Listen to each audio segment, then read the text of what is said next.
ಬಹಳಷ್ಟು ಜನ ದರ್ಶನ್ ಸರ್ ವಿರೋಧ ಮಾತಾಡ್ತಾರೆ. ಅಂದರೆ ಕೆಲವರು ಹಿಂಗೆ ಮಾಡ್ಬೋದಾ ನಟನಾಗಿ, ಈ ಥರ ಮಾಡ್ಬೋದಾ, ಹಂಗೆ ಮಾಡ್ಬೋದಾ, ಹೀಗೆ ಭಾಳಷ್ಟು ನ್ಯೂಸ್ಗಳು ಹೋಗುತ್ತೆ. ಬಟ್ ಆ ಎಲ್ಲಾದ್ರ ಮಧ್ಯೆ ಸಂಜನವರು ಅವ್ರ ಪರವಾಗಿ ನಿಲ್ತಾರೆ. ಯಾಕೆ ಅಂತ? ನನಗವರು ವೈಯಕ್ತಿಕವಾಗಿ ತುಂಬಾನೇ ಇಷ್ಟ. ಅಂದರೆ ಆಸ್ ಅ ಪರ್ಸನ್, ಅರ್ಜುನ್ ಅಂತ ಒಂದು ಸಿನಿಮಾ ಮಾಡಿದ್ದೀನಿ ನಾನು ಅವ್ರ ಜೊತೆ. It's a very gentlemen person. And ಕೆಟ್ಟ ಟೈಮಲ್ಲಿ ಎಲ್ಲರೂ ಕೆಟ್ಟದೇ ಮಾತಾಡ್ತಾರೆ. ಹೌದು. Okay, and he is genuinely a nice person. ಒಂದು ನಟನಾಗಿ ಅಷ್ಟು ಕ್ಲೋಸ್ ಆಗಿ ಫ್ಯಾನ್ಸ್ ಜೊತೆ ಟ್ರಾವೆಲ್ ಆಗೋದು ಇರ್ಬೋದು, ಅಷ್ಟು ಜನರಸ್ ಹಾರ್ಟ್ ಇರ್ಬೋದು. ನಾನು ಯಾರಿಗೂ ಆ ಥರ ನೋಡಿಲ್ಲ. ನನಗೆ ಮನಸ್ಸಲ್ಲಿ ಅಥವಾ ನನಗೆ ದರ್ಶನ್ ಸರ್ ಬಗ್ಗೆ ನಾನು ಇವತ್ತು ಯೋಚನೆ ಮಾಡಿದ್ರೆ ನನಗೆ ಹೃದಯದಲ್ಲಿ ನನಗೆ ಕಣ್ಣಲ್ಲಿ ನೀರೇ ಬಂದ್ಬಿಡುತ್ತೆ. ಅಲ್ಲಿ ಲೈಕ್ ಇದಾಗಬಾರ್ದಿತ್ತು, ಯಾವಾಗ ಆಚೆ ಬರ್ತಾರೆ ಭಗವಂತ ಅಂತ. ಒಂದು ಕಡೆ ಆ ರೇಣುಕಾ ಸ್ವಾಮಿ ಅಂಥವ್ರ ಪರಿವಾರ ನೋಡಿದ್ರೆ ತುಂಬ ಬೇಜಾರಾಗುತ್ತೆ. ಒಂದು ಬಡವನ ಮಗ ಆ ಥರ ಸಾವಿಗೆ ಶರಣಾದ್ರು ಅಂತ. ಬಟ್ ಇದರಲ್ಲಿ ದರ್ಶನ್ ಸರ್ ಇನ್ವಾಲ್ವ್ಮೆಂಟ್ ಇರಬಾರ್ದು ಭಗವಂತ, ವರ್ಡಿಕ್ಟ್ ಬಂದ್ಬಿಟ್ಟು ಅವ್ರು ಕಂಪ್ಲೀಟ್ಲಿ ಆಚೆ ಬರಬೇಕು ದೇವ್ರೆ ಅಂತಾನೆ ನಾನು ಪ್ರತಿ ಸಲ ದೇವ್ರಿಗೆ ಬೇಡ್ಕೊಳ್ತೀನಿ. ಆ್ಯಂಡ್ ಇಂಥ ಒಂದು ಸಮಯದಲ್ಲಿ ಅವ್ರ ಪರಿವಾರಕ್ಕೆ ಅತ್ಯುತ್ತಮ ಶಕ್ತಿ ಕೊಡು ಭಗವಂತ ಅಂತಾನೆ ಕೇಳ್ಕೊಳ್ತೀನಿ. ಆ್ಯಂಡ್ ಅಲ್ಲಿದ್ದಾರಲ್ಲ ಅವರು, ಅಲ್ಲಿರೋದು ನಿಜಕ್ಕೂ ಸುಲಭ ಇಲ್ಲ. ಪ್ರತಿದಿನ ನರಕ ಯಾತನೆ. ಅಲ್ಲ, ಕೆಲವರು ಹೇಳ್ತಾರೆ ಸೆಲೆಬ್ರಿಟಿಗಳಿಗೆ ಬೇರೆ ತರ ಟ್ರೀಟ್ಮೆಂಟ್ ಇರುತ್ತೆ. ಪ್ರತಿದಿನ ನರಕ ಯಾತನೆ. ಆ ಕಡೆ ಹೋಗ್ಬೇಕಂದ್ರೆ ಯೋಚನೆ ಮಾಡಿದ್ರು ಸೋಷಿಯಲ್ ಸರ್ವಿಸ್ ಹೋಗ್ಬಿಟ್ಟು ಹೆಲ್ಪ್ ಮಾಡೋಣ ಅಂದ್ರೆ ಅಲ್ಲಿರೋ ಜನರ ಕಣ್ಣಲ್ಲಿ ನೀವು ಕಣ್ಣು ಹಾಕ್ಬಿಟ್ಟು ನೋಡೋ ಧೈರ್ಯ ಇರಲ್ಲ. ಅಷ್ಟು ನೋವಲ್ಲಿ ಬದುಕ್ತಾ ಇರ್ತಾರೆ. ಸೊ ತುಂಬಾ ಬೇಜಾರಾಗುತ್ತೆ ಅಲ್ಲಿ ನಿಜಕ್ಕೂ. ಓಕೆ, ಇದ್ರ ಮಧ್ಯೆ ಈಗ ರಮ್ಯ ಅವ್ರಿಗೂ ಕೂಡ ಒಂದಷ್ಟು ಡಿ ಬಾಸ್ ಫ್ಯಾನ್ಸ್ಗಳಿಂದ ಒಂದಷ್ಟು ಮೆಸೇಜ್, ಅಶ್ಲೀಲವಾಗಿ ಒಂದಷ್ಟು ಮೆಸೇಜ್ಗಳು ಹೋಗುತ್ತೆ, ಕಂಪ್ಲೇಂಟ್ ಕೂಡ ದಾಖಲಾಗುತ್ತೆ. ಸೊ ಅದನ್ನ ಹೆಂಗೆ ಹೇಳ್ತೀರಾ? ಅಂದರೆ ಒಬ್ರು ನಟಿಯಾಗಿ ನಿಮಗೂ ಕೂಡ ಆ ಥರದ ಮೆಸೇಜ್ಗಳು ಬಂದರೆ ನೀವು ಯಾವ ರೀತಿಯಾಗಿ ರಿಯಾಕ್ಟ್ ಮಾಡ್ತಾ ಇದ್ರಿ, ಏನು ಅಂತ? ಫಸ್ಟ್ ಆ್ಯಂಡ್ ಫಾರ್ ಆಲ್, ನಾನು ನಿನಗೆ ಅಶ್ಲೀಲವಾಗಿ ಮೆಸೇಜ್ ಬರೋದಕ್ಕೆ ನಾನು ಕೂತ್ಕೊಂಡು ಏನು ಪ್ರೊವೊಕೇಟಿವ್ ಹಾಕಕ್ಕೆ ಹೋಗಲ್ಲ. ಬಿಕಾಸ್ ಆಲ್ರೆಡಿ ಇದೊಂದು ತುಂಬಾ ಸೆನ್ಸಿಟಿವ್ ಟಾಪಿಕ್ ಆಗಿದೆ. ಆ್ಯಂಡ್ ದರ್ಶನ್ ಅವ್ರ ಪರಿವಾರ ಆಲ್ರೆಡಿ ತುಂಬ ಅನುಭವಿಸ್ತಾ ಇದ್ದಾರೆ ಇದರಿಂದ. ಒಂದು ದಿನಾನೂ ಇರೋಕ್ಕಾಗಲ್ಲ ದರ್ಶನ್ ಅವ್ರ ಪರಿಸ್ಥಿತಿನಲ್ಲಿ. ಅದು ಯಾರ ಪರಿಸ್ಥಿತಿನಲ್ಲಿ ಇದ್ದಾರೆ ಅವ್ರಿಗೆ ಮಾತ್ರ ಗೊತ್ತು. ಸೊ ಅದ್ರ ಬಗ್ಗೆ ಅಷ್ಟು ಚರ್ಚೆ ಮಾಡಿಬಿಟ್ಟು ಅದನ್ನ ಒಂದು ಹಾಟ್ ಟಾಪಿಕ್ ಮಾಡಲಿಕ್ಕೆ ಹೋಗೋದು ಒಂದು ತುಂಬಾ ಬೇಜಾರಾದ ವಿಷಯ. ಆ್ಯಂಡ್ ಫ್ಯಾನ್ಸ್ ಬಂದು ತುಂಬ ಹೈಪರ್ ಎಮೋಷನಲ್ ಆಗಿರ್ತಾರೆ. ಅದು ದರ್ಶನ್ ಅವ್ರ ಫ್ಯಾನೇ ಆಗಿರ್ಬಹುದು, ಯಾವುದೇ ಒಂದು ಹೀರೋ ಫ್ಯಾನೇ ಆಗಿರ್ಬಹುದು. ಅವ್ರಿಗೆ ಅವ್ರ ಹೀರೋ ಬಗ್ಗೆ ಯಾರು ಏನು ಮಾತಾಡಬಾರ್ದು ಅಂತ ಫ್ಯಾನ್ಸ್ ಪ್ಯೂರ್ ಲವ್ನೂ ನಾವು ಡಿಫೆಂಡ್ ಮಾಡೋಕ್ಕಾಗಲ್ಲ. ಬಟ್ ಇದಿಷ್ಟು ಸೂಕ್ಷ್ಮವಾದ ಟಾಪಿಕಲ್ಲಿ ಯಾಕೆ ಹೋಗ್ಬಿಟ್ಟು ಬಾಯಿ ಹಾಕಬೇಕು, ಕೈ ಹಾಕಬೇಕು, ತಲೆನೋವು ನಮಗೆ ನಾವೇ ತರಿಸ್ಕೊಬೇಕು ಅಂತ ನನಗಂತೂ ಅನ್ಸುತ್ತಪ್ಪ. ಓಕೆ, ಯಾಕೆ ಹೋಗ್ಬಿಟ್ಟು ಈ ಟಾಪಿಕಲ್ಲೇ ನಾವು ಕೈ ಹಾಕ್ಬೇಕಂತ. ಇವಾಗ್ಲೂ ನಾನು ನಿಮ್ಮ ಜೊತೆ ಇದ್ರ ಬಗ್ಗೆ ಮಾತಾಡ್ತಾ ಇದ್ರೆ ಇನ್ನ ಇದ್ರ ಬಗ್ಗೆ ಮಾತಾಡೋದು ಬೇಡ ಅಂತ ಅನ್ಸುತ್ತೆ. ಹೌದು, ರಮ್ಯಾ ಅವರು ಆ ಥರ ಮಾಡಿದಾಗ, ಅಂದರೆ ಆ ಥರ ಒಂದು ಇದನ್ನು ಆ್ಯಕ್ಷನ್ ತಗೊಂಡಾಗ ಅಂದರೆ ನಮಗೂ ಅನಿಸ್ತು, ಅಂದರೆ ಹೌದಲ್ಲ, ಇಷ್ಟು ಕೆಟ್ಟದಾಗ ಮೆಸೇಜ್ ಮಾಡಿದ್ರೆ ಒಂದು ಹೆಣ್ಮಕ್ಳಿಗೆ ಅದು ನೋವು ಆಗುತ್ತೆ. ಇಲ್ಲ, ಫಸ್ಟ್ ಆ್ಯಂಡ್ ಫಾರ್ ಆಲ್ ಯಾವ ಹೆಣ್ಮಗುಗೂ ಮೆಸೇಜ್ ಮಾಡೋದು ತಪ್ಪು. ಒಂದು ಸಿನಿಮಾ ಆಕ್ಟ್ರೆಸ್ಸೇ ಅಲ್ಲ, ನಿಮ್ಮ ಮನೆಯಲ್ಲೂ ಒಂದು ಲೇಡೀಸ್ಗೆ ನೀನು ಈಡಿಯಟ್ ಅಂತಾನು ಹೇಳೋದು ತಪ್ಪು. ಅದನ್ನ ನಾನು ಖಂಡಿತವಾಗ್ಲೂ ಖಂಡಿಸ್ತೀನಿ. ಬಟ್ ಇಷ್ಟು ಸೆನ್ಸಿಟಿವ್ ಟೈಮಲ್ಲಿ ಟಾಪಿಕ್ ಬಗ್ಗೆ ಯಾಕೆ ಹೋಗ್ಬಿಟ್ಟು ನೆಗೆಟಿವ್ ಆಗಿ ಮಾತಾಡಬೇಕು ಮೀಡಿಯಾನಲ್ಲಿ ಅಂತಾನು ನನಗೆ ಒಂದು ಕಡೆ ಅನಿಸ್ತು. ಓಕೆ, ಹಂಗಂದ್ರೆ ಅವ್ರು ಮಾಡಿದ್ದು ಅಂದ್ರೆ ಇದನ್ನ ಇಷ್ಟೊಂದು ಹೈಪ್ ಕ್ರಿಯೇಟ್ ಅದು ಕೂಡ ಬೇಕಾಗಿರ್ಲಿಲ್ಲ. ಮತ್ತೆ ಫ್ಯಾನ್ಸ್ ರಿಯಾಕ್ಷನ್ ಈ ತರ ಈ ಮಟ್ಟಕ್ಕೂ ಖಂಡಿತವಾಗ್ಲೂ ಬೇಕಾಗಿರ್ಲಿಲ್ಲ. Okay, super. ಸಂಜನಾ ಅವರೇ, ನಾನೊಂದು ಪೋಸ್ಟರ್ ನೋಡ್ತಿದ್ದೆ. ಅದರಲ್ಲಿ ನೀವು ಅಂದರೆ ಬಿಗ್ ಬಾಸ್ ಮನೆಗೆಲ್ಲ ಹೋಗಿ ಬಂದಾದ್ಮೇಲೆ ಒಂದು ಹಿಂಗೆ ಬಂತು, ನೋಡಿದೆ ವಿರಾಟ್ ಕೊಹ್ಲಿ ಅವ್ರ ಜೊತೆ ಸಂಜನಾ ಅವ್ರದ್ದು ಲವ್ ಇತ್ತು ಅಂತ. ನಾನು ಶಾಕ್. ಹೌದಾ ಸಂಜನಾ ಮ್ಯಾಮ್? ಯಾಕಂದರೆ ನೀವು ಒನ್ ಆಫ್ ಮೈ ಫ್ರೆಂಡ್ ಅಲ್ಲ, ಸೊ ಅದ್ರ ಬಗ್ಗೆ ನಾವು ಚರ್ಚೆನೂ ಮಾಡಿರಲಿಲ್ಲ. ನಾನು ಅದನ್ನೇ ಕೇಳಬೇಕು ಅಂದ್ಕೊಂಡೆ. ನಿಜವಾಗ್ಲೂ ವಿರಾಟ್ ಕೊಹ್ಲಿ ಅವ್ರದ್ದು ನಿಮ್ಮದು ರಿಲೇಷನ್ಶಿಪ್ಪಲ್ಲಿ, ನೀವಿಬ್ಬರು ನಿಜವಾಗ್ಲೂ ರಿಲೇಷನ್ಶಿಪ್ಪಲ್ಲಿ ಇದ್ರೆ ನನಗಿದ್ರ ಬಗ್ಗೆ next question. I wanted to know this. ನನ್ನ ಮದುವೆ ಆಗಿ 2 ಮಕ್ಕಳಿದಾರಮ್ಮ. ಅಲ್ಲ, ನಾನು ಅದಕ್ಕೆ ಕೇಳ್ತಾ ಇರೋದು. ನಾನು ಅದನ್ನ ನೋಡಿದಾಗ ಫಾರ್ಮಲ್ ಫ್ರೆಂಡ್ ಆಫ್ ಹಿಮ್, ತುಂಬಾ ಫಾರ್ಮಲ್ ಆಗಿ ಪರಿಚಯ. ಬಟ್ ಈ ತರ ರೂಮರ್ಸ್ ಬಂದಿ ಆ ಫಾರ್ಮಲ್ ಫ್ರೆಂಡ್ಶಿಪ್ ಹಾಳಾಗೋಯ್ತು. ಹೌದಾ? ಇಲ್ಲಾಂದ್ರೆ ಮೇ ಬಿ ಗುಡ್ ಫ್ರೆಂಡ್ಸ್ ಆಗ್ತಿದ್ವಿ. ಬಟ್ ಒಂದು ಕ್ರಿಕೆಟರು ಒಂದು ಆಕ್ಟ್ರೆಸ್ ಫ್ರೆಂಡ್ ಆಗ್ಲಿಕ್ಕೆ ಆಗಲ್ವಾ ಅಂತ ನಾನು ಪ್ರತಿಯೊಬ್ಬರಿಗೂ ಕೇಳ್ತೀನಿ. ಪ್ಲೀಸ್, ನನಗೆ 2 ಮಕ್ಕಳಾಗಿ ಹೋಗಿದ್ದಾರೆ, ನನಗೂ ಒಂದು ಫ್ಯಾಮಿಲಿ ಲೈಫ್ ಇದೆ, please live and let live ಅಂತ ಹೇಳ್ತೀನಿ. ರೂಮರ್ ಸ್ಪ್ರೆಡ್ ಮಾಡಬೇಡಿ. ರೂಮರ್ ಸ್ಪ್ರೆಡ್ ಮಾಡಬೇಡಿ. ಅಲ್ಲ, ಆಲ್ರೆಡಿ ಮದುವೆ ಆಗಿದೆ, 2 ಮಕ್ಕಳಿದ್ದಾರೆ. Exactly. So yes, that's about it. Yes, super. Okay Sanjana ಅವರೇ, ಈಗ ಅವಕಾಶಗಳ ವಿಚಾರ ಯಾವ ರೀತಿಯಾಗಿದೆ ಕನ್ನಡ ಚಿತ್ರರಂಗದಲ್ಲಿ? ಕೆಲವ್ರು ಹೇಳ್ತಾರೆ ಅಂದ್ರೆ ಈಗ ಕೆಲವ್ರಿಗೆ ಅವಕಾಶಗಳೇ ಇಲ್ಲ, ಆಮೇಲೆ ನನಗೆ ಏನು ಜೀವನದಲ್ಲಿ ಕಂಪ್ಲೇಂಟ್ ಇಲ್ಲಮ್ಮ ಲೈಫಲ್ಲಿ. ಹ್ಮ್ ನಾನು ಬಂದಿದ್ ಮನೆ ನೋಡಿದ್ರೆ ಇಷ್ಟ್ ಮನೆ ಆಗಿರುತ್ತೆ. ಒನ್ ಬೆಡ್ರೂಮ್ ಹಾಲ್ ಮನೆಯಿಂದ ನಾನು ಬಂದಿದ್ದೀನಿ. ಇವತ್ತಿನ ತಾರೀಕಲ್ಲಿ 55 ಫಿಲ್ಮ್ಸ್ ಮಾಡಿದೀನಿ. ಯಾವ್ದಾದ್ರು ಪಾತ್ರ ನನ್ಗೋಸ್ಕರ ಬರ್ದಿದ್ರೆ ನನಗ್ ಬಂದ್ರೆ ತುಂಬಾನೇ ಒಳ್ಳೇದು. ಇಲ್ಲ ಅಂದ್ರೂ ಈ ಒಂದ್ ಫೇಸ್ ನನ್ನ ಲೈಫ್ ಅಲ್ಲಿ ನಿಜ ನಾನು ಹೇಳ್ಬೇಕಂದ್ರೆ ನಿಮ್ಗೆ, I want to spend more time with my kids. And ನಾನು ಪ್ರಾಜೆಕ್ಟ್ ಮಾಡಿದ್ರೆ ತುಂಬಾನೇ ಬ್ರಾಂಡೆಡ್ ಪ್ರಾಜೆಕ್ಟ್ ಮಾಡ್ತೀನಿ ತಪ್ಪ. ಒಳ್ಳೆ ಡೈರೆಕ್ಟರ್ ಆಗಿರ್ಬೇಕು, ಒಳ್ಳೆ ಪ್ರೊಡ್ಯೂಸರ್ ಆಗಿರ್ಬೇಕು, ನನ್ಗೆ ಅರ್ಜೆಂಟ್ ಅಲ್ಲಿ ಕಾಣಿಸ್ಕೊಳ್ಬೇಕು, ನನ್ಗೊಂದು ಪ್ರಾಜೆಕ್ಟ್ ಬೇಕು ಅಂತ ನಾನು ಆ ಫ್ರೇಮ್ ಆಫ್ ಮೈಂಡ್ ಅಲ್ಲಿ ಇಲ್ವೇ ಇಲ್ಲ. ಬಿಕಾಸ್ ಅದು ತುಂಬಾನೇ ಅದ್ದೂರಿಯಾಗಿ ರಿಲೀಸ್ ಆಗೋ ಪ್ರಾಜೆಕ್ಟ್ ಇದ್ರೆ, ತುಂಬಾನೇ ಸ್ಟ್ರಾಂಗ್ ರೋಲ್ ಇದ್ರೂ, ನಾನು ಮೇನ್ ಲೀಡ್ ಇಲ್ಲ ಅಂದ್ರೂ ಆ ಪರ್ಟಿಕ್ಯುಲರ್ ಪಾತ್ರದಿಂದ ಆ ಸಿನಿಮಾನಲ್ಲಿ ಪ್ರತಿಯೊಂದು ನಡೀತಾ ಇರಬೇಕು ಅಂತ ಒಂದು ಸ್ಟ್ರಾಂಗ್ ರೋಲು ಒಳ್ಳೆ ಸಿನಿಮಾನಲ್ಲಿ ಬಂದ್ರೆ ಮಾತ್ರ ನನಗೆ ಮಾಡೋ ಒಂದು ಆಸಕ್ತಿ ಇದೆ. ಇಲ್ಲಾಂದ್ರೆ ನನಗೆ ಒಂದ್ ಸ್ಕೂಲ್ ಇದೆ ಈಗ, ಇನ್ನ ಈ ಇಯರ್ ಎಂಡ್ ತನಕ ಒಂದು 5-6 ಸ್ಕೂಲ್ ಮಾಡ್ಬೇಕಿದೆ. ಮುಖ್ಯವಾಗಿ ನಂಬರ್ 1 ಪ್ರಯಾರಿಟಿ ನನ್ನ 2 ಮಕ್ಕಳನ್ನ ನೋಡ್ಕೊಬೇಕಿದೆ. ನನ್ನ ಡಾಟರ್ ಬಂದು ಓನ್ಲಿ 10 months ಇದ್ದಾಳೆ, ನನ್ನ ಮಗ ಬಂದು 3 years ಇದ್ದಾನೆ. ಈ ಒಂದು ಏಜ್ ಅವ್ರು ಬೆಳೆದ್ ಬಿಟ್ರೆ ನನಗೆ ಆ ಟೈಮ್ ಅವ್ರ ಜೊತೆ ಸಿಗಲ್ಲ. ನನ್ನ ಗಂಡನ್ನ ನಾನು ನೋಡ್ಕೊಬೇಕಂತ ನನಗೆ ತುಂಬಾ ಆಸೆ ಇದೆ. ನನ್ನ ಪ್ರೆಗ್ನೆನ್ಸಿ ತೂಕ ನಾನು ಕಮ್ಮಿ ಮಾಡ್ಬೇಕು, ಇನ್ನೊಂದು 10 ಕಿಲೋ ಕಮ್ಮಿ ಮಾಡಬೇಕು, ಅದ್ರ ಮೇಲೂ ನಾನು ಕಾನ್ಸಂಟ್ರೇಷನ್ ಮಾಡಬೇಕು. ಅಂಡ್ ಈಗ ಆಲ್ರೆಡಿ ಚಾನೆಲ್ ಅಲ್ಲಿ ತೆಲುಗು ಚಾನೆಲ್ ಅಲ್ಲಿ ತುಂಬಾ ಒಳ್ಳೆ ಒಂದು ಸೀರಿಯಲ್ ಆಫರ್ ಬಂದಿದೆ, ಅದ್ರ ಬಗ್ಗೆನೂ ಚರ್ಚೆ ನಡೀತಾ ಇದೆ. ಸೊ ಇಷ್ಟೆಲ್ಲ ಕೆಲಸ ನಡೀತಾ ಇರುವಾಗ ನನಗೆ ಅರ್ಜೆಂಟ್ ಆಗಿ ನಾನು ಸಿನಿಮಾನಲ್ಲಿ ಕಾಣಿಸ್ಕೊಬೇಕಂತ ನನಗೊಂದು ಹಸು ಇಲ್ಲ. ನನಗೆ ಕ್ವಾಲಿಟಿ ಸಿನಿಮಾನಲ್ಲಿ ಕಾಣಿಸ್ಬೇಕಂತ ತುಂಬಾ ಹಸು ಇದೆ ಒಂದು ಆರ್ಟಿಸ್ಟ್ ಆಗಿ. ಅದು ಕರೆಕ್ಟ್ ಸಮಯ ಬಂದ್ರೆ ಭಗವಂತ ನನಗೆ ಪ್ರತಿಯೊಂದು, ನಾನು ಫಸ್ಟ್ ಅಂಡ್ ಫಾರ್ ಆಲ್ ನಾವು ಎಷ್ಟು ಬಾಡಿಯಲ್ಲಿ ಫಿಟ್ ಆಗಿದೀವಿ ನಾವು ನೋಡ್ಬೇಕು ಪೂಜಾ.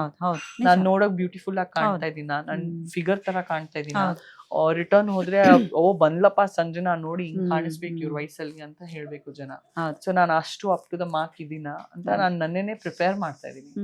ಅಂಡ್ ಯೋಗ ಮಾಡಕ್ ಸಮಯ ಸಿಗ್ತಾ ಇಲ್ಲ, ಎಕ್ಸರ್ಸೈಸ್ ಮಾಡ್ಲಿಕ್ಕೆ ಸಮಯ ಸಿಗ್ತಾ ಇಲ್ಲ. So I am focusing on my self and my life right now. Okay, so I will come back. And late ಆಗಿ ಬಂದ್ರು ಲೇಟೆಸ್ಟ್ ಆಗಿ ಬರ್ತೀರಿ, ಅದಂತೂ ನನ್ನ ಕಾನ್ಫಿಡೆನ್ಸ್ ನನ್ನ ಬಗ್ಗೆ ಇದೆ. ಬಟ್ ಇದ್ರ ಮಧ್ಯ ಪೊಲಿಟಿಕ್ಸ್ ಗೆ ಎಂಟ್ರಿ ಕೊಡೋ ಪ್ಲಾನ್ಸ್ ಏನಾದ್ರು ಇದೆ? ಬೇಡಪ್ಪ ಸ್ವಾಮಿ. ಅಲ್ಲ, ನಾನು ಯಾವ್ದೋ ಒಂದು ವಿಡಿಯೋ ನೋಡ್ತಿದ್ದೆ ಸಂತೋಷ್ ಲಾಡ್ ಅವ್ರ ಜೊತೆಗೆ. ಬೇಡಪ್ಪ ಸ್ವಾಮಿ.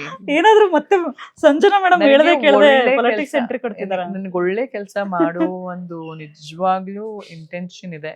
ಬಟ್ ಈಗ ಇದ್ದಿದ್ದ ವರ್ಕ್ ಪ್ರೆಷರ್ಗೆ I don't think I have time for anything else.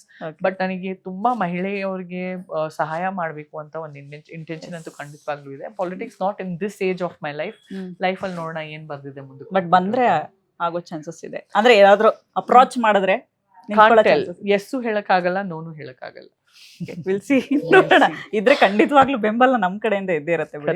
S, super. ಇದ್ರ ಮಧ್ಯೆ ಸಂಜನಾ ಅವರೇ, ಯಾಕಂದ್ರೆ ಸಿನಿಮಾಗಳ ವಿಚಾರ ಅಂತ ಬಂದಾಗ ನಾನು ಈ ಪ್ರಶ್ನೆ ತಗೊಳ್ತಿದ್ದೀನಿ. ಗಂಡ ಹೆಂಡತಿ ಸಿನಿಮಾ ಮಾಡ್ತೀರಿ, ಅದಾದ್ಮೇಲೆ ಅಂತಹ ಸಿನಿಮಾಗಳು ಅಂದ್ರೆ ಆ ಸಿನಿಮಾ ನಾನು ಆಯ್ಕೆ ಮಾಡ್ಕೊಂಡಿದ್ದಲ್ಲ, ಅದು ಹೇಳಿ ಮಾಡ್ಸಿದ್ದು, ಕೆಲವೊಂದು ವಿಚಾರಗಳನ್ನ ಹೇಳ್ತೀರಿ ಗಂಡ ಹೆಂಡತಿ ಸಿನಿಮಾ ಆ ಒಂದು ಬಂದಾಗ. ಅಂಡ್ ಬಹಳಷ್ಟು ಹೈಪ್ ಕೊಟ್ಟಂತಹ ಸಿನಿಮಾ ನಿಮ್ಗದು. ಇದ್ರ ಬಗ್ಗೆ ಏನ್ ಹೇಳ್ತೀರಿ? ಅದು ನನ್ನ ಪಾಸ್ಟಲ್ಲೇ ಇಡೋಣ.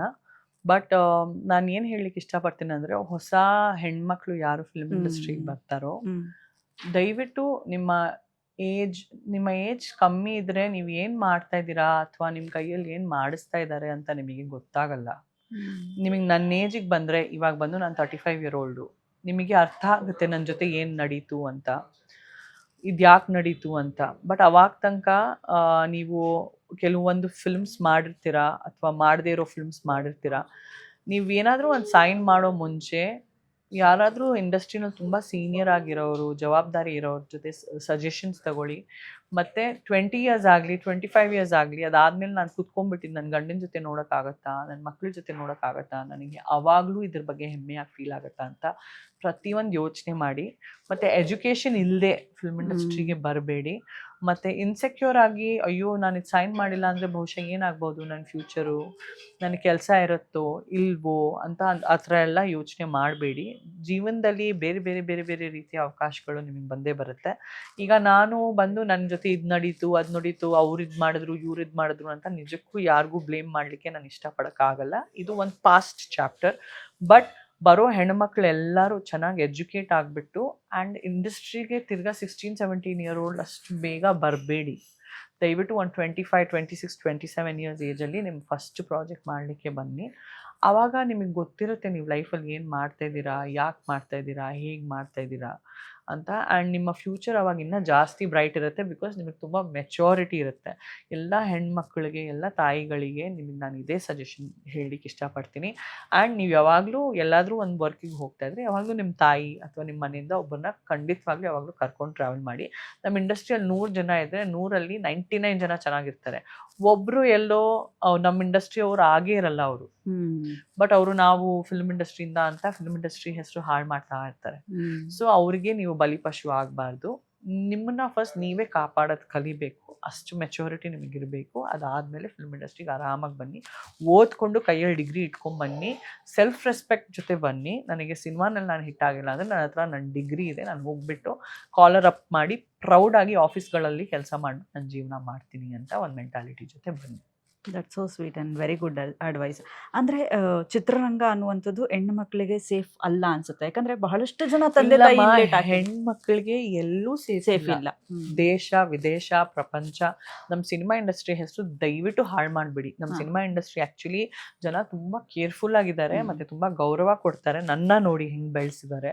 ನಾನು ಎಲ್ಲಿಂದಾನು ಒಂದು ಚಿಕ್ಕ ಮನೆಯಿಂದ ಬಂದಿದ್ದು ಹುಡುಗಿ, ನಾನು ಒಂದು ಸ್ಮಾಲ್ ಫ್ಯಾಮಿಲಿಯಿಂದ ಇವತ್ತು ನಾನು ಐಶ್ವರಾಮಲ್ಲಿ ನನ್ನ ಜೀವನ ಮಾಡ್ತಿದ್ದೀನಿ ಅಂದ್ರೆ ಅದು ಸಿನಿಮಾ ಇಂಡಸ್ಟ್ರಿಯಿಂದ ಮಾತ್ರ.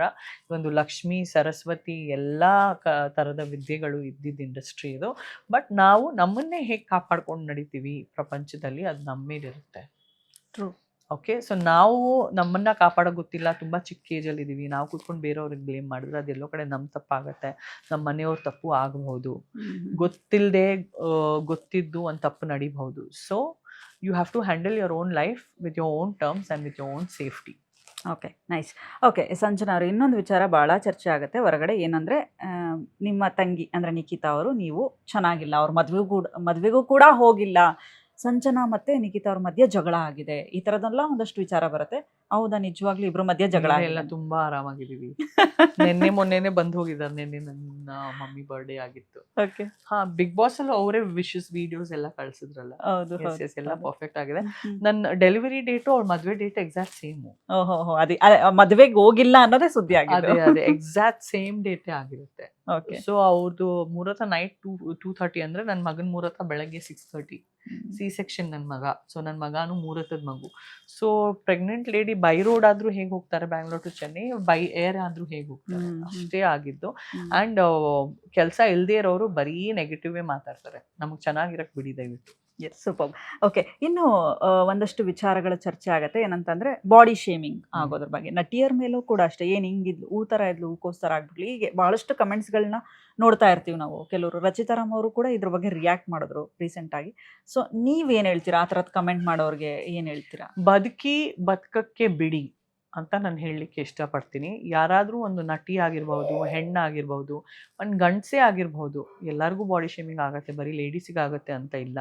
ಅವ್ರು ನಿಮ್ಮ ಮನೇಲಿ ಬಂದು ಅಂತೂ ತಿನ್ಕೊಂಡು ಹೋಗ್ತಾ ಇಲ್ವೇ, ನಿಮ್ಮ ದುಡ್ಡಲ್ಲಾದರೂ ತಿನ್ಕೊಂಡು ಹೋಗ್ತಾ ಇಲ್ವೇ? ಸೊ ಅವರಿಗೆ ಅವ್ರ ಬಾಡಿಯಲ್ಲಿ ಅವ್ರು ಕಂಫರ್ಟಬಲ್ ಆಗಿದ್ದರೆ ನಿಮಗೆ ಯಾಕೆ?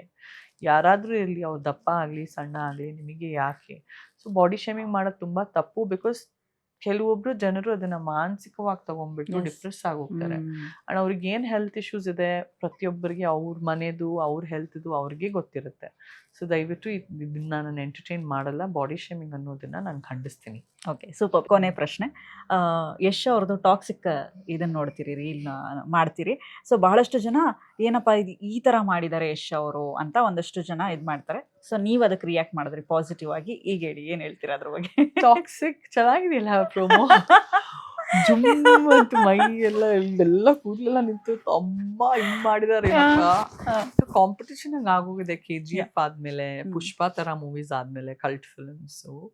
ಈಗ ವಾಟ್ ನೆಕ್ಸ್ಟ್ ಅಂತ. ಈಗ ಅಲ್ಲಿ ಆ ಪರ್ಟಿಕ್ಯುಲರ್ ವಿಡಿಯೋನಲ್ಲಿ ಪ್ರೋಮೋನಲ್ಲಿ ಇದ್ದಿದ್ ಫಾರಿನರ್ ಹುಡುಗಿ, ಅವ್ರಿಗೆ ಅಭ್ಯಂತರ ಇಲ್ಲ ಅಂದ್ರೆ ಮಾಡೋದಿಕ್ಕೆ, ನಮಗ್ ನೋಡೋದಿಕ್ಕೆ ಯಾಕೆ ಅಭ್ಯಂತರ? ಇಷ್ಟಕ್ಕೂ ಅವ್ರು ನಮ್ಮ ಇಂಡಿಯನ್ ಹುಡುಗಿ ಅಲ್ಲ, ಅವ್ರಿಗೆ ಮಾಡಕ್ ಅಭ್ಯಂತರ ಇಲ್ಲ ಅಂದ್ರೆ ನಮಗ್ ನೋಡಕ್ ಯಾಕೆ ಅಭ್ಯಂತರ? ಅಷ್ಟೇ ಅಲ್ವಾ? ಅಂಡ್ ನನಗೇನಂದ್ರೆ ನಮ್ ಸ್ವಾರ್ಥ ಏನಂದ್ರೆ, ನಮ್ ಕನ್ನಡದ ಹುಡುಗ ಯಶು, ನಮ್ ಕನ್ನಡಿಗರು ಇನ್ನ ಮೇಲ್ ಹೋಗ್ತಾ ಇದಾರೆ, ಇನ್ನ ವರ್ಲ್ಡ್ ವೈಡ್ ಟ್ರೆಂಡ್ ಆಗ್ತಾ ಇದಾರೆ. ಸೊ ನಮ್ಮವರು ಇನ್ನ ಟ್ರೆಂಡ್ ಆಗ್ತಾ ಇದ್ರೆ ನಾವು ಬೆಂಬಲ ನೀಡ್ಬೇಕು ಅಲ್ವಾ? I'm waiting for the movie for toxic. First show ಹೋಗಿ ನೋಡ್ತೀನಿ. ಸಕ್ಕದಾಗಿತ್ತು ಪ್ರೋಮೋ. ನಾನು ಫಸ್ಟ್ ನೋಡಿದ್ರೆ ಯಾವ್ದೋ ಹಾಲಿವುಡ್ ಪಿಕ್ಚರ್ ಬಿಡ್ರಿ ಅಂತ, ಅದಾದ್ಮೇಲೆ ಅಯ್ಯೋ ಟಾಕ್ಸಿಕ್ ನಾನು ಆಕ್ಚುಲಿ ಸ್ವೈಪ್ ಅಪ್ ಮಾಡಿದೆ, ಟಾಕ್ಸಿಕ್ ಪ್ರೊಮೋ ಹಿಂಗಿದೆ ಇದೇನು ಅಂತ. ನಿಜಕ್ಕೂ ಐ ವಾಸ್ ವೆರಿ ಎಂಟರ್ಟೈನ್ಡ್. ಹೌದು I think everybody was really entertain. ಹೌದು. ಎಲ್ಲರಿಗೂ ಶಾಕ್ ಶಾಕ್ ಆಯ್ತು. ಆಮೇಲೆ ನಮಗೆ ಏನಪ್ಪ ಇದು ಯಶ್ ಅವ್ರು ಈ ತರ ಶಾಕ್ ಅಂದ್ರೆ ಶಾಕ್ ಆಯ್ತು, ಮಾಮೂಲಿ ಶಾಕ್ ಆಗಿಲ್ಲ. ಒಂದೇ ಟೈಮಲ್ಲಿ 3 times ಪ್ರೊಮೋ ನೋಡಿದೆ ನಾನು. ಅಯ್ಯೋ ಅಯ್ಯೋ ಅಯ್ಯೋ ಅಯ್ಯೋ ಅಯ್ಯೋ ಅಯ್ಯೋ ಆ ಥರ ನೋಡಿದೆ. ದಟ್ಸ್ ಸೋ ಸ್ವೀಟ್ ಸಂಜನಾ ಅವರೇ. ಫನ್. ಯಾ ಸೊ ಅದೇ ಬೇಕು. ಸಿನಿಮಾ ಅಂದ್ರೆ ಕಿಕ್ಕು, ಎಂಟರ್ಟೈನ್ಮೆಂಟು. ಅದನ್ನ ಪ್ರತಿಯೊಂದ್ರಲ್ಲೂ ಬುದ್ಧಿವಂತಿಕೆ ಹುಡುಕಿ ಏನೋ ಒಂದು ಪಾಠ ಹಾಕೋಕೆ ಪ್ರತಿಯೊಂದ್ರಲ್ಲೂ ಲಾಜಿಕ್ ಅನ್ನ ಹುಡುಕ್ಬಾರ್ದು ನಾವು ಲೈಫಲ್ಲಿ. Very nice. ಅದನ್ನೇ ನಾವು ಒಂದು ಪಾಸಿಟಿವ್ ಆಗಿ ಎಂಟರ್ಟೈನ್ಮೆಂಟ್. ಯಾ ಹೌದು, ಕರೆಕ್ಟ್. ಎಸ್, ಕೊನೆಯದಾಗಿ ಏನ್ ಪ್ಲಾನ್ಸ್ ಇದೆ ಸಂಜನಾ ಅವರೇ? ಈ ಪ್ಲಾನ್ಸ್ ಏನಿದೆ, ಏನೇನ್ ಮಾಡ್ಬೇಕು ಅನ್ಕೊಂಡಿದೀರಾ ಅದನ್ನ ಹೇಳಿ ನಮ್ಗೆ. ಸ್ಕೂಲ್ಸ್ ಈಗ ಸ್ಟ್ರೆಚ್ ಮಾಡ್ಬೇಕು ಅಷ್ಟೇ. ಅಂಡ್ ಈಗ ತೆಲುಗು ಸೀರಿಯಲ್ ಏನೋ ಬಂದಿದೆ ಅವಕಾಶ, ಅದನ್ನು ನೋಡ್ಬೇಕು. ನೋಡ್ತಾ ಇದ್ದೀರಾ? 10 Okay. kilos ವೇಟ್ ಕಮ್ಮಿ ಮಾಡ್ಬೇಕು. ಹ್ಮ್. ಎಲ್ಲ ಸೈಡ್ ಅಲ್ಲಿ ಬಿಟ್ರೆ ಫಸ್ಟ್ ಪ್ರಯಾರಿಟಿ ನನ್ನ ಮಕ್ಳ ಜೊತೆ ಬಟ್ ಇರ್ಬೇಕು. ಬೆಂಗಳೂರಲ್ಲೇ ಇರ್ತೀರಾ ತಾನೆ? Up and down, down and up. ಬೆಂಗಳೂರಲ್ಲಿ ಇರಿ ಅಷ್ಟೇ. ಇಂದ್ರಾನಗರ್ MG ರೋಡ್ ತರ ಬ್ಯಾಂಗ್ಳೂರ್ ಹೈದ್ರಾಬಾದ್. ಬೆಳಗ್ಗೆ 4 ಗಂಟೆ ಎದ್ದು 6 ಗಂಟೆ ಫ್ಲೈಟ್ ತಗೊಂಡು 7, 7:30, 8 ಗಂಟೆ ಸೆಟ್ ಅಲ್ಲಿ ಇರೋದಲ್ಲಿ. ಮತ್ತೆ ಶೂಟಿಂಗ್ ಆಗೋದ್ರೆ ನೈಟ್ 9 o'clock ಆಗೋದ್ರು 11:30, 12 o'clock ನೈಟ್ ಫ್ಲೈಟ್ ಹಿಡಿದು ನೈಟ್ 2 o'clock ಮನೇಲಿ ಇರೋದು. ಬಿಸಿ. ನನ್ನ ಲೈಫ್ ಹಂಗೆ ಇರುತ್ತೆ. ಈಗ ಹಂಗೆ ಕಂಟಿನ್ಯೂ ಹಂಗೆ ಕಂಟಿನ್ಯೂ ಆಗುತ್ತೆ. ಇದ್ರ ಮಧ್ಯೆ ಮಕ್ಕಳನ್ನ ನೋಡ್ಕೋಬೇಕು, ಗಂಡನ ನೋಡ್ಕೋಬೇಕು. ಹೌದು, ಮಕ್ಳು ನಾನು ಸಪೋಸ್ 3-4 days ಟ್ರಿಪ್ ಇದ್ರೆ ಕರ್ಕೊಂಡು ಹೊರಟೋಗೋದು. ಇಲ್ಲಾಂದ್ರೆ ನಮ್ಮ ಇಬ್ರೂನು? ಮಮ್ಮಿ ನೋಡ್ಕೊಳ್ತಾರೆ. ಇಬ್ರು ಹೌದು ಇಬ್ರು. ಪ್ಲಸ್ ಅವ್ರನ್ನ ನೋಡ್ಕೊಳ್ಳೋರು ಇಬ್ರಿದ್ದಾರೆ. ಅವ್ರು ನಾನು ಎಲ್ಲಾರನ್ನ ಕರ್ಕೊಂಡು ಹೋಗೋದು. ಬರೀ ನನ್ನ ಟಿಕೆಟೇ ಪ್ರೊಡ್ಯೂಸರ್ ಕೊಡೋದು. ಆ ಎಲ್ಲಾ ಟಿಕೆಟ್ಗಳು ನಾನೇ ಹಾಕೊಂಡು ಹೋಗೋದು. ಅದನ್ನೆಲ್ಲ ಇಲ್ಲಾಂದ್ರೆ ಓಡೋಗ್ತಾರೆ producer. Super. Anyhow but ಏನೋ ಒಂಥರ ಬಿಸಿ ಇದೀರಲ್ಲ, ಅಷ್ಟೇ ಖುಷಿ ನಮಗೆ. ಸಂಜನಾ ಅವ್ರದ್ದು ಕನ್ನಡದಲ್ಲೂ ಕೂಡ ಒಳ್ಳೊಳ್ಳೆ ಅವಕಾಶಗಳು ನಿಮ್ಮನ್ನು ಹುಡ್ಕೊಂಡು ಬರ್ಬೇಕು. ದಯವಿಟ್ಟು ಹೇಳಿ ಎಲ್ಲ Please, producers please directors please ಒಳ್ಳೆ ಅವಕಾಶಗಳನ್ನ ಕೊಡಿ. ಯಾಕಂದ್ರೆ ತೆಲುಗುನಲ್ಲಿ ಅವ್ರಿಗೆ ಬಿಗ್ ಬಾಸ್ ಅವಕಾಶ ಸಿಕ್ತು, ಅಲ್ಲಿರೋರ್ಗೆ ಏನು ಅಂತ ಪ್ರೂವ್ ಮಾಡಿದ್ದಾರೆ. ಇಲ್ಲೂ ಸಿಗಬೇಕು, ಒಳ್ಳೊಳ್ಳೆ ಅವಕಾಶಗಳು ಸಿಗಬೇಕು. And she is very down to earth. ತುಂಬಾ ಕಡಿಮೆ ಮಾತಾಡ್ತೀವಿ, ಬಟ್ ಆದ್ರೂ ಕೂಡ ಸಿಕ್ಕಾಗ ಪ್ರೀತಿಯಿಂದ ಮಾತಾಡಿಸ್ತಾರೆ. She is very down to earth. ನನಗೆ ತುಂಬಾ ಖುಷಿ ಆಗುತ್ತೆ ಅವ್ರ ಜೊತೆ ಮಾತಾಡಿದಾಗ್ಲೇ ಏನೋ ಒಂದು ಎನರ್ಜಿ ಬರುತ್ತೆ. ಒಂದು ಪಾಸಿಟಿವ್ ಮೈಂಡ್ ಸೆಟ್ ಇರೋವಂಥ ಹುಡುಗಿ. ಅವ್ರ ಜೊತೆ ಮಾತಾಡಿದ್ರೆ ನಾವು ಕಲಿಯೋದು ಇನ್ನೇನೋ ಇರುತ್ತೆ. ಆ ಥರ ಸಂಜನಾ ಮೇಡಮ್ ಇಂದ ನಾನು ಒಂದಷ್ಟು ಕಲ್ತಿದ್ದಿದೆ. ಅಂದ್ರೆ ಹೆಂಗೆ ನಾವು ಪಾಸಿಟಿವ್ ಆಗಿ ನೋಡ್ಬೋದು ಅನ್ನುವಂಥ ವಿಚಾರ ಆಗಿರ್ಬೋದು. ಈ ಥರ ಭಾಳ ಖುಷಿ ಕೊಟ್ಟಿದೆ ಸಂಜನಾ ಅವರೇ. ಒಳ್ಳೊಳ್ಳೆ ಅವಕಾಶಗಳು ನಿಮ್ಮನ್ನು ಹುಡ್ಕೊಂಡು ಬರಲಿ, ನಮ್ಮನ್ನ ಎಂಟರ್ಟೈನ್ ಮಾಡ್ತಾ ಇರಿ. ಅಂಡ್ ತೆಲುಗು ಹೋಗ್ತಾ ಇದ್ರೆ, ಬಟ್ ಆದ್ರೂ ನಮಗ್ ಖುಷಿ ರೀ. ಅದು ಕನ್ನಡದ ಹುಡುಗಿ ಅಲ್ಲೋಗಿ ಬೆಳಿತಾ ಇದಾರೆ ಅನ್ನೋದು ಒಂದು ಖುಷಿ ವರ್ಕ್ ಮಾಡ್ಬೇಕು ಅಂತ ನನಗೆ ತುಂಬಾ ಆಸೆ. ಕಣ್ಣಲ್ಲಿ ಒಂದೊಂದ್ಸಲ ನೀರ್ ಬರುತ್ತೆ. ಪ್ರಾಜೆಕ್ಟ್ಸ್ ಒಳ್ಳೆ ಪ್ರಾಜೆಕ್ಟ್ಸ್ ಬರ್ಬೇಕು ಭಗವಂತ, ಕಾಯ್ತಾ ಇದ್ದೀನಿ ಅಂತ ಬರುತ್ತೆ. ಎಸ್, ಆ ದೇವರ ಆಶೀರ್ವಾದ ನಿಮ್ಮ ಮೇಲೆ ಸದಾ ಕಾಲ ಇರಲಿ ಸಂಜನಾ ಅವರೇ. ಥ್ಯಾಂಕ್ ಯು ಸೋ ಮಚ್ ಇಷ್ಟೊತ್ತು ಕಾರ್ಯಕ್ರಮದಲ್ಲಿ ಭಾಗಿಯಾಗಿದ್ದಕ್ಕೆ. ಎಸ್ ವೀಕ್ಷಕರೇ, ನೋಡಿದ್ರಲ್ಲ. ಎಸ್, ಇದಾಗಿತ್ತು ಇವತ್ತಿನ ವಿಶೇಷ ಕಾರ್ಯಕ್ರಮ. ಮತ್ತಷ್ಟು ಅಪ್ಡೇಟ್ಸ್ಗಳಿಗಾಗಿ ನೋಡ್ತಾ ಇರಿ ಸುಮನ್ ಟಿವಿ ಕನ್ನಡ.